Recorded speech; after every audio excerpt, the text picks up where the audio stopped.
Hey man, let's talk about your Dallas time, man. You was gone for like how long? Like April or something? Yeah, I was gone for 3 months, almost 3.5 months, man. I was just actually happy. Just focused on the fact is that I was close to the Cowboys. Considering it just sucked. It was season off. I know. Yeah. But Go Cowboys. Other point was, or other Them cool boys. point is, I got to meet Greg Hardy like officially. You know. Oh, really? Yeah, that's right, because he does do MMA, yeah. Yeah. So, like, me and him, like, we fought on the same car. We fought on the same car a couple times, but we never, like, stopped and talked or chopped it up. But as soon as he got to Dallas, because he jumped on the same team as me, so, you know, he was on my team as well. Oh, really? Okay. Yeah, so he ended up pulling. It was funny, too, because my coach, like, put me to the side, like, you know, he just kept on, like, bringing names up, like, hey, have you heard of this person, or what do you think of this person, right? And I ain't gonna lie, so I apologize to some of the names that got brought up. I had to say no, you know, because he asked me, you know, it was just one of those, like, I had to give my, like, a whole straight opinion, and I was like, it could be this, but I'm just telling you, you two ain't gonna click, or, all right, you'll click, but everybody else over here ain't gonna click, and then it's gonna kind of come, like, off on that. So it kind of came with the Greg Hardy, and I, you know, I broke it down. I told him, like, honestly, how I felt about it. I was like, it would be a good pickup just to factors in one. It'll bring the crowd and, you know, eyes to the game. Yep. And then at the same time, since it's Dallas and he's from Dallas, that Dallas is going to be centered. It's already there, you know. And then it's like, granted, I know he had his awkward like pass or whatever the case is, but Dallas people love him still, like regardless of the situation. Like, hey, I'm a fan. The dude's cool peeps. That's crazy, you know, man. And it's like, and I told him, I remember him.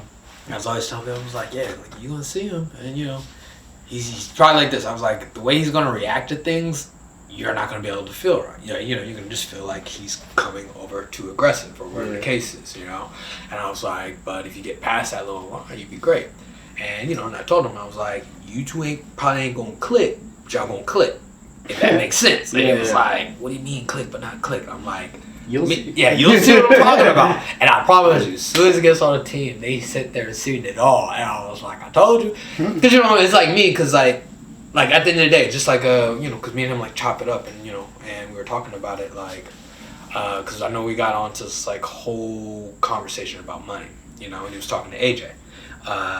So Greg was talking to AJ, and I was like there, and then he ended up asking me. He was like, "Yeah, you know, it's just about how you got to market things." Because everybody kept on coming to me, because somehow I became the team captain.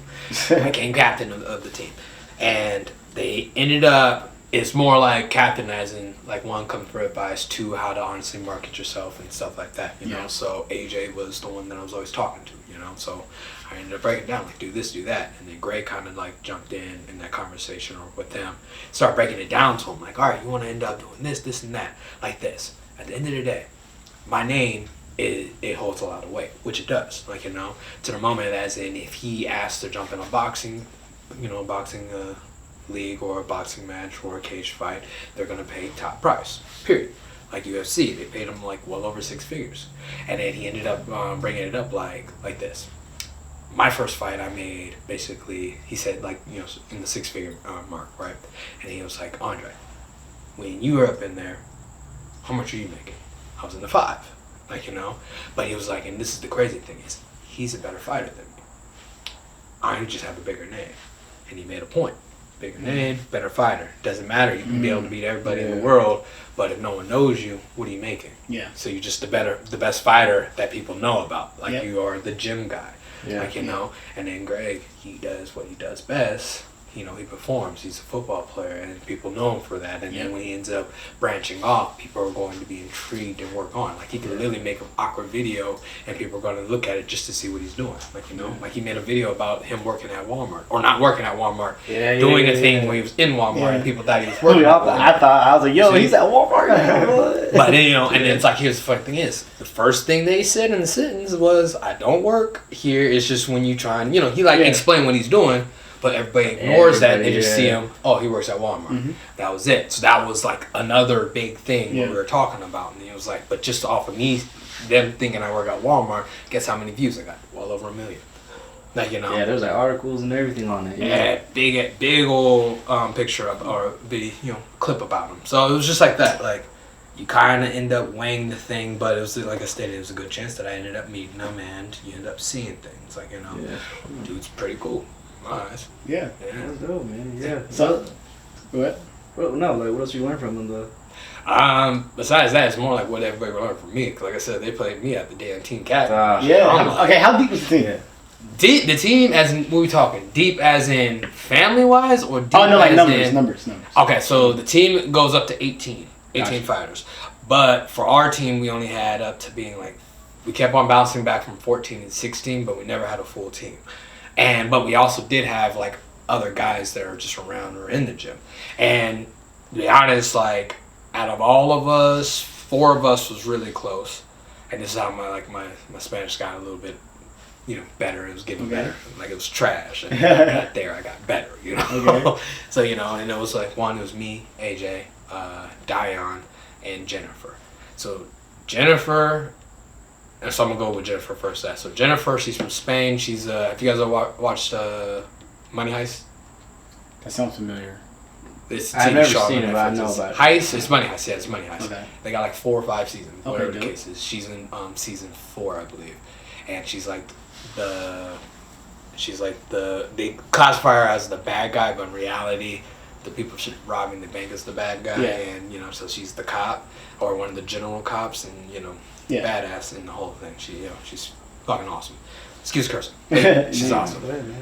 So she's on there. She's straight from Spain.